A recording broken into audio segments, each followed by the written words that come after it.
Oi galera, tudo bem? Finalmente chegou o dia da gente falar sobre um dos lançamentos literários mais esperados do ano. Pelo menos um dos mais esperados pra mim, né? Corte de Chamas Prateadas. Ai meu Deus, eu queria tanto! Foram mais de 6 meses esperando essa belezinha ser traduzida pra chegar nas nossas mãos. E meu Deus! A gente precisa conversar sobre a história da Nesta e do Cássio. Mas antes eu quero pedir, porque nunca é demais, já deixa aquele like, se inscreve aqui no canal, coloca nos comentários quanto tempo que você estava esperando por esse livro, qual que é a sua felicidade de finalmente ter ele em mãos. Me segue nas minhas redes sociais que eu tô deixando aqui embaixo, porque lá o conteúdo é bem parecido com o daqui do canal e eu ia amar ter todo mundo por lá, tá bom? E também nós temos um novo aviso aqui nesse começo de vídeo. Aqui no canal a gente criou uma lojinha com vários produtos literários baseados em vários livros. Inclusive, essa caneca que tá aqui atrás de mim é de lá. E se você quer adquirir ela, corre, porque tem poucas unidades. E ó, não tem coisa só sobre Cor de Espinhos e Rosas não, hein? Tem sobre vários livros, sobre vários autores e a gente espera que vocês gostem muito. Segue a rede social dela que eu tô colocando aqui embaixo também e aproveita para dar uma olhadinha no site, tá bom? Agora, sem mais enrolação, vamos começar esse vídeo.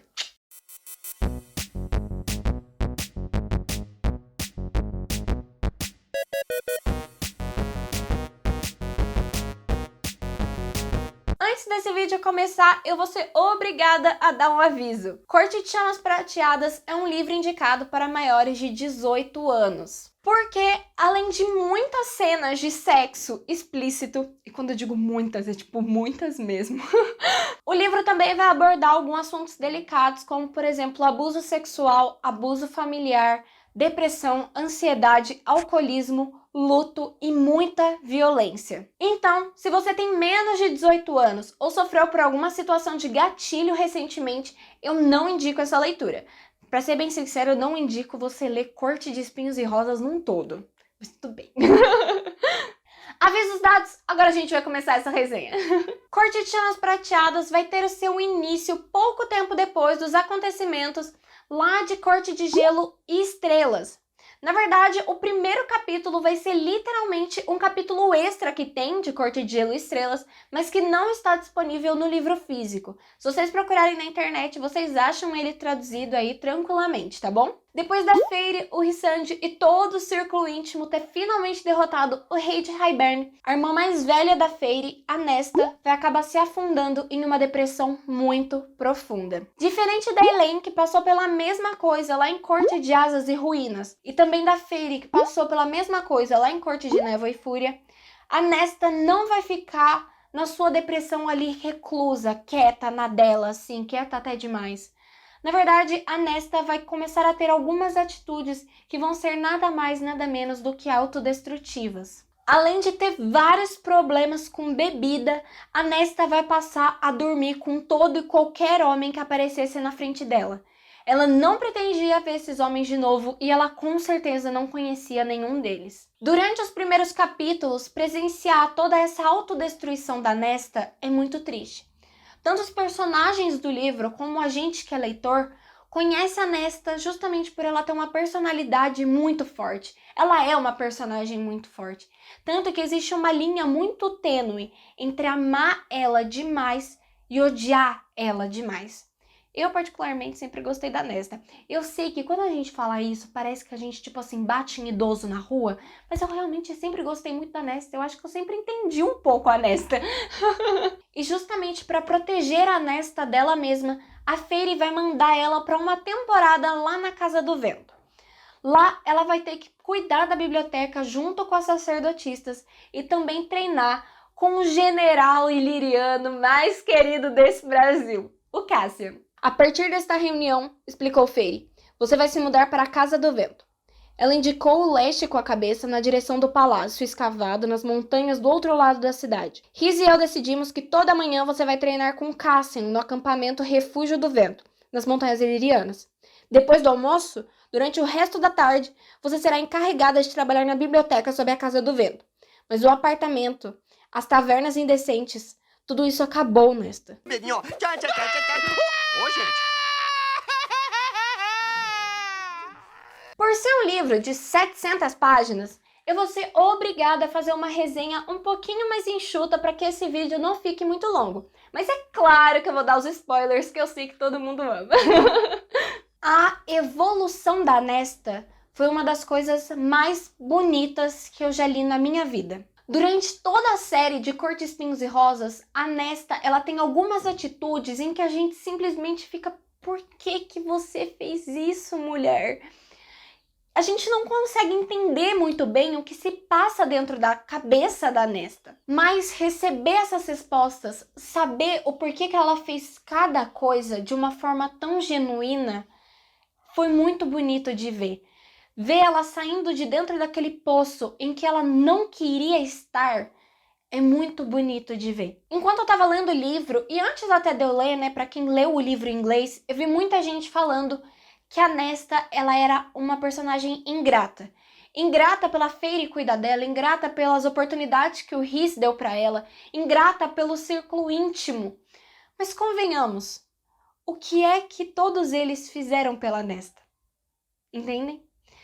Pensem só, eu não considero que a Nesta ela seja ingrata. O que eu acho é que a gente é muito apegado à narrativa da Fairy e do Rhys. Parem pra pensar.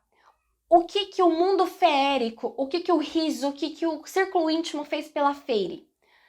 Bom, o mundo feérico tirou a Fairy da fome. O Rhys tirou a Fairy de uma depressão. O círculo íntimo deu pra Fairy a família que ela sempre quis. A corte noturna deu pra Fairy um objetivo de vida. Cara, ela é grande senhora, ela tem um povo pra governar. Mas o que é que tudo isso deu pra Nesta? É óbvio que o círculo íntimo não ia receber a Nesta de braços abertos. A Nesta fez muita coisa ruim pra Fairy, uma pessoa que o círculo íntimo gosta muito.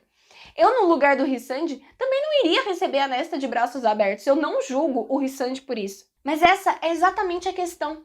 O círculo íntimo, a corte noturna, o mundo feérico é a família da Fairy e não da Nesta. Então, no ponto de vista da Fairy e do Rhysand, tudo aquilo é muito lindo, é tudo maravilhoso. Mas para Nesta, nada daquilo é lindo e nada daquilo é maravilhoso. É tudo uma questão de ponto de vista. Então, quando vocês forem pegar esse livro para ler, eu convido vocês a olharem o livro com uma perspectiva diferente. Uma perspectiva do tipo, o Rhys e a Fairy já pararam de contar a história deles. Agora tá na hora de outros personagens desse mundo tão maravilhoso contarem a história na própria versão. Que lindo, cara! Agora falando sobre o nosso queridíssimo general iliriano, o Cassian. O Cassian, ele é um personagem muito mais sombrio do que eu realmente esperava. E isso me surpreendeu muito. Em certo momento, o Cassian vai contar que ele se vingou de tudo e de todos que fizeram mal para a mãe dele. E a forma que ele conta como ele fez tudo isso é muito sombria. O Cassian, ele é um personagem que é muito engraçado. E é justamente por isso que todo mundo gosta do Cassian. Quem não gosta do Cassian tem desvio de caráter. O Cassian, ele é um personagem engraçado, ele é um personagem sarcástico, ele é um personagem companheiro, amigo, amoroso. Então ver o Cassian com aquele fogo no olho, com aquele ódio, me surpreendeu muito. Foi uma face do personagem que eu nunca tinha conhecido, entendem? E ao mesmo tempo ver essa outra face do Cassian é muito triste. E ver toda essa jornada do personagem é justamente o que faz dele ser mais humano. Quando eu digo humano, eu quero dizer que ele tem sentimentos, que ele é mais palpável, ele é mais real, porque o Cassian não é humano, ele é iliriano. Poxa, a gente tá falando de um general que viveu milhares de batalhas, um general que tem 500 anos. O Cassian já viu muita coisa, o Cassian já viveu muita coisa. É claro que ele não era só o personagem engraçadinho do grupo que tá ali pra ser o alívio cômico. O Cassian, ele tem uma história, o Cassian, ele tem um passado. E a história do Cassian não é bonita. Agora vamos falar um pouquinho sobre a relação desses dois protagonistas que têm um passado muito triste, mas que durante o livro deixaram a gente meio Brasil. Durante os 4 primeiros livros, a gente sente uma tensão sexual entre a Nesta e o Cassian muito forte. Enquanto a gente tá lendo eles, a gente tem aquela sensação de esses dois vão começar a se pegar a qualquer momento. A questão é que nesse livro, eles demoraram muito para começarem a se pegar. Sem exagero, eu acho que foi uns 20 capítulos, e nesses 20 capítulos era uma tensão sexual gigantesca. A questão foi quando eles começaram a se pegar. Brasil! Misericórdia! Sexo. Eu quero que vocês imaginem o famigerado capítulo 55 de Corte de Névoa e Fúria, só que a cada 5 capítulos desse livro aqui. Em certo momento eu me senti até um pouco sem graça, porque eu não sei vocês, mas como eu falei, alguns detalhes em que a Sarah coloca pra gente no livro faz com que os personagens sejam muito humanos. Então pra mim, muitos personagens de ACOTAR são praticamente palpáveis. E ter essas cenas com tantos detalhes, com tanta veracidade, eu fiquei meio sem graça, porque eu comecei, gente, eu acho que eu tô invadindo a privacidade de alguém. Eu não sei se eu tô ficando louca, mas essa realmente é uma sensação que eu tive. Tanto que isso me deixou um pouco na dúvida se essas cenas em que a Sarah descreveu tanto eram realmente necessárias. Que às vezes eu ficava pensando, meu Deus, será que não dava pra ter dado uma maneirada? Agora, vamos falar um pouquinho sobre os novos personagens? Mas tem 2 personagens em específico que eu quero muito falar. E elas são a Emery e a Green. Depois de Corte de Gelo e Estrelas, a Nesta vai perder a única amiga que ela tinha dentro do círculo íntimo, a Erin. E essa perda dessa amizade foi o último estopim para que a Nesta se afundasse no poço em que ela já estava. Então, basicamente, ela já estava fundo, ela foi mais fundo ainda. E pra ela evoluir na história dela, ela não precisava só de um par romântico ou de um amigo, como é o Cassian pra ela. Ela realmente precisava de amizades, amizades em que ela construiu, amizades que ela foi lá e conquistou. E não que vieram porque a irmã dela estava ali, então meio que veio pra ela de tabela. A Nesta precisava conquistar as próprias amizades. E é justamente aí que a Emery e a Gwen vão entrar. A Emery, ela vai ser uma iliriana que teve as asas cortadas pelo pai. O pai dela era muito agressivo e ele foi um dos soldados que foi mandado para a guerra de Hybern, mas ele acabou morrendo lá, o que fez com que ela herdasse uma loja lá naquelas vilas ilirianas que o Cassian e a Nesta vão no início do livro. E é justamente ali que as duas se conhecem. A história da personagem por si só já é muito triste. Mas no momento em que mais me tocou foi quando ela disse que o pai dela era muito agressivo, mas as pessoas não enxergavam aquilo. E tinha dias em que ela simplesmente virava e falava, eu acho que toda essa agressão só pode ser coisa da minha cabeça, porque eles falam tanto que o meu pai é tão maravilhoso, que não sei o quê. Então a história da Emery é muito triste. Meu pai uma vez me espancou tanto que quebrou minha coluna. Ele me manteve na cama durante semanas enquanto eu me curava, dizendo às pessoas que eu estava doente, mas eu não estava. Esse foi um dos menores males que ele me causou. Ele espancava tanto minha mãe antes disso, e ela eu acho que me protegia dele, porque ele nunca botou a mão em mim antes dela morrer, até que a espancou tanto que ela não conseguiu se recuperar. Ele me fez cavar uma cova para ela certa noite de lua cheia, e disse às pessoas que ela havia sofrido um aborto e morrido na hemorragia. Todo mundo acreditou nele. Sempre acreditavam. Ele era tão encantador e tão esperto que todo mundo sempre acreditava. Sempre que as pessoas me diziam como eu tinha sorte de ter um pai tão bom, eu me perguntava se as coisas ruins eram imaginação minha. Apenas minhas cicatrizes e minhas asas me lembravam da verdade. A história da Emery é realmente muito triste e ela dá um gatilho muito forte na gente. Agora a Gwen, a minha tão querida e amada Gwen. Ai meu Deus, ela é maravilhosa. Gente, a Gwen é uma personagem incrível. Basicamente, a Gwen vai mostrar pra gente que você pode ser doce e meiga e ainda assim ter uma personalidade. Você não precisa ser uma planta igual uma certa irmã Archeron que só fica plantando flor 4 livros. A Gwen, ela é uma sacerdotista que, assim como a Nesta e a Emery, não tiveram uma história muito bonita. E a gente sabe disso desde a primeira aparição da Gwen. Como é explicado lá em Corte de Asas e Ruínas, todas as sacerdotisas que estão na biblioteca sob a Casa do Vento estão lá justamente porque passaram por alguma situação muito traumática e que fez com que elas quisessem se afastar um pouco da sociedade. Basicamente, a Gwen, ela foi vítima de abuso sexual durante a Guerra de Hybern.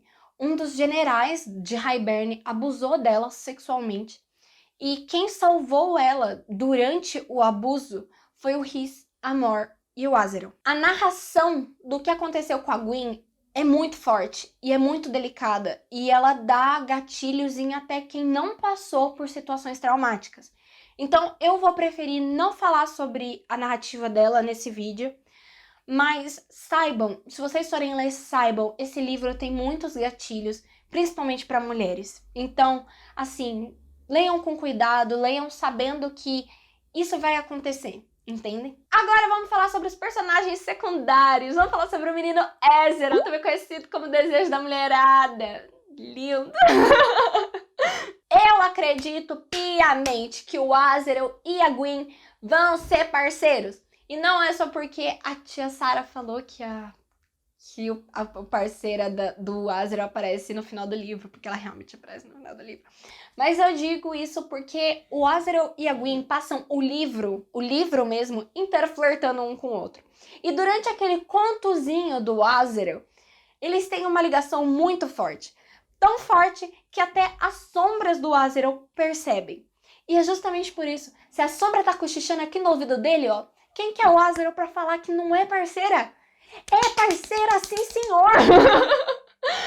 Sem falar que ela tem muito mais personalidade que a Elaine. Então, tipo assim, mira na Gwyn, Azeroth. Sobre a menina Morrigan, também o desejo da mulherada. Agora, o sonho da minha vida, que eu mais tô shippando esse casal, é a Mor e a Emery. Cara, ela faz um comentário, a Emery faz um comentário sobre a Mor que a gente fica, gente, vai dar namoro. Vai dar namoro! Eu acho muito superficial a representatividade que a Sarah coloca nos livros dela. Isso realmente é um defeito da autora. Ela simplesmente joga uma opção sexual ali e ela acha que aquilo ali tá bom. Só que ela nunca desenvolve esses personagens. E eu realmente tenho a esperança de que essa seja a deixa pra Sarah desenvolver esses personagens. Então, assim, coloca um romance da Mor com a Emery que vai dar bom, Sarah. Vai na minha que vai dar certo. Agora, sobre o casal da minha vida. Pode entrar Feyre e Rhys. Ai, meu Deus, lindos, maravilhosos. Gente, vamos lá. Vamos falar sobre esse casal que deu tanta polêmica por causa desse livro. Muita gente ficou decepcionado com a Feyre e com o Rhys durante esse livro. Mas eu queria dizer que eu acho que vocês são chatos. Gente, a Feyre e o Rhys, eles não fizeram nada demais pra Nesta durante esse livro. Em nenhum momento eles tentaram prejudicar a Nesta ou foram ruins com ela, tipo, fizeram ruindade, sabe? Eu não sei se vocês conhecem essa palavra, mas aqui na minha região é bem usada, tipo, a pessoa fez ruindade pra alguém. Em nenhum momento eles fizeram ruindade pra alguém. Muito pelo contrário. Várias vezes o Rhys queria estrangular a Nesta de raiva, mas ele se segurava em respeito a Feyre. E sinceramente, cara, eu amo a Nesta, mas eu no lugar do Rhys também ficaria morrendo de ódio. Ah, Malu, mas o Rhys, ele escondeu sobre o risco da gravidez da Feyre. E depois ele ficou bravo porque a Nesta contou pra Feyre a verdade, expulsou ela da corte, que não sei o que lá. Eu aprovo a atitude do Rhys ter escondido essa informação da Feyre. Não, eu não aprovo. Mas é justamente esses erros do Rhysand que fazem com que ele seja humano. A gente entra naquela coisa que eu falei antes. Pra mim, os personagens de ACOTAR, eles são palpáveis. E justamente por eles serem palpáveis que a gente consegue se reconhecer neles. E por isso que a gente acaba se identificando e amando tanto eles. Parem pra pensar. Ele não queria estressar a Feyre mais ainda. Ela já estava passando por uma gestação complicada. Ela ia morrer, o bebê ia morrer e ele ia morrer. A corte dele ia ser dissolvida entre todos os grãos senhores. Era óbvio que o cara estava estressado, pelo amor de Deus. Isso é justamente o que faz os personagens de Cor de Espinhos e Rosas serem tão amados pela gente, só que vocês não percebem isso. Quando um personagem comete erros, é o que faz com que a gente goste deles. Querem um exemplo? Beleza. O Rhys, ele comete muitos erros. Ele sempre cometeu muitos erros. A Nesta também sempre cometeu muitos erros. O que fazia a gente perceber os erros da Nesta e não perceber os erros do Rissand? Quem estava contando a história. Vocês são muito apegados na história da Fairy com o Rhys. Acostumem-se, vocês estão lendo o ponto de vista de outro personagem. O Rhys, ele nunca foi perfeito. Releiam o primeiro livro, releiam o segundo e o terceiro livro. Vocês vão perceber vários erros que o Rhys cometeu durante a história. A questão é que vocês só estão percebendo esses erros agora, porque é outra personagem contando a história. E personagens em que não são interessantes, personagens em que não cometem erros, a gente não se identifica. Se a gente não se identifica, a gente larga o livro. O exemplo é basicamente a Elaine. Ninguém gosta da Elaine. Eu conheço pouquíssimas pessoas que gostam da Elaine. Por que ninguém gosta da Elaine? Porque ela não tem personalidade. A Nesta, o pessoal ou ama ou odeia. Pelo menos as pessoas têm um sentimento pela Nesta. Agora, quem é que tem um sentimento pela Elaine? Ninguém! Porque a personagem é chata, porque ela não faz nada. Ela não tem erro, ela é perfeita, ela é bonita, ela planta flor o dia inteiro. Na minha opinião, Maleficent continua lindo, maravilhoso, ético e perfeito. E agora eles têm um neném, a coisa mais linda, que inclusive o Rhys pediu desculpas para Nesta. E essa é uma cena maravilhosa do livro, que é quando o Rhys, ele perdoa a Nesta e a Nesta chama o Rhys de irmão. Cara, essa cena, eu comecei a chorar igualzinho uma louca, retardada, porque eu fiquei, cara, a Nesta se perdoou, ela perdoou o Rhysand, ela perdoou o pai dela, ela perdoou todo mundo e foi a coisa mais linda, tem foto, tá chorando. Ai, que vergonha. Agora, antes de eu dar minha nota e a minha opinião final sobre esse livro, eu quero pedir de novo, porque nunca é demais, já deixa aquele like, se inscreve aqui no canal, coloca nos comentários qual que é a próxima resenha que vocês querem ver por aqui, o que vocês acham de Cortes, Espinhos e Rosas. E claro, também dê uma passadinha lá na nossa loja online. Olha só, a caneca tá começando a voltar, ela tá começando a esfriar, ela é uma caneca mágica que tem glitter, cara, ela tem glitter. Então passem lá, dê uma olhadinha nos produtos, eu tenho certeza que vocês vão amar muita coisa que vocês verem lá, tá bom? Agora vamos lá, qual que é a minha nota final para esse livro? Depois dessa resenha um pouquinho enxuta, mas que deu as informações que eu sei que todo mundo queria. Eu dei 5 estrelas, favoritado, a Sarah J. Maas, ela pegou muito meu coração. A Nesta já era uma personagem que eu gostava muito, agora eu simplesmente amo essa mulher. Eu amei o relacionamento dela com o Cassian. Eu amei ver o desenvolvimento de relacionamento da Nesta com o resto do círculo íntimo. Cara, a amizade da Nesta com o Azer eu amo e eu quero muito preservar, porque foi simplesmente perfeito o desenvolvimento. Agora, vamos falar sobre aquela coisa que eu sempre tenho que falar e que simplesmente não tem como não falar. Vamos falar sobre ela. Essa editora desastrosa que é Galera Record. Cara, eu não sei nem por onde começar. Eu acho que a gente tem que começar do início, porque tudo envolvendo Corte de Chamas Prateadas foi errado desde o início. A pré-venda foi desastrosa. Cara, eu acordo, gente, muito cedo pra trabalhar e eu trabalho na minha casa. Basicamente, eu estava com um olho no meu trabalho e um olho no site da Amazon para ver se eles liberavam a pré-venda. Isso era 8 horas da manhã. Eles foram liberar a pré-venda às 7 horas da noite. E isso, com toda essa enrolação, com todo esse suspense, com tudo isso, tudo aquilo, tudo aquele outro, acabou acumulando muita gente esperando a pré-venda. Os sites da Amazon e da Submarina não aguentaram, os sites começaram a cair. Justamente porque a Galera Record começou a enrolar essa pré-venda e o negócio começou a dar errado. A Submarino subiu o livro antes da hora, teve gente que comprou o livro antes de poder comprar. Tinha tanta gente naquela live de chá revelação que a gente batia o olho e falava, não vai ter livro para todo mundo. Resultado, os livros acabaram 1 hora depois de terem lançado na pré-venda. Eu sei que isso, pra Galera Record, é ótimo, cara. Isso é marketing. Eu sou jornalista, eu trabalho numa empresa de comunicação. Eu sei que isso é marketing, eu sei que isso pra eles foi maravilhoso. Mas eu, como leitora, foi a pior experiência de pré-venda que eu já tive. Foi horrível, horrível. Não davam uma informação pra gente, nem pra falar que horas que o negócio ia sair. Gente, é sério. A gente ficou 6 meses esperando pra vocês ficarem enrolando pra lançar o livro. E detalhe, o livro veio inteirinho errado. inteirinho errado. Erro de digitação. Teve uma hora que a personagem, em vez de ser chamada de Feire, foi chamada de Freire. Tipo, Freire com R. Eu tirei uma foto de tão indignada que eu fiquei nesse momento. O meu livro, pelo menos, ele veio com vários erros de impressão. Era letra faltando. Era aquela coisa de uma página que tá com aquela impressão extremamente grossa e outra tá com uma impressão extremamente fina. A impressão veio torta. Sabe quando o livro vem assim? E aí depois, e eu sei que não foi só o meu, porque eu participo de grupo de Facebook em que o pessoal tá começando a mostrar e, gente, é assustador. Assustador. E outra, aí a pessoa vai lá e fala: Galera Record, o meu livro veio errado. Eles falam que não é erro de impressão, que não é erro deles.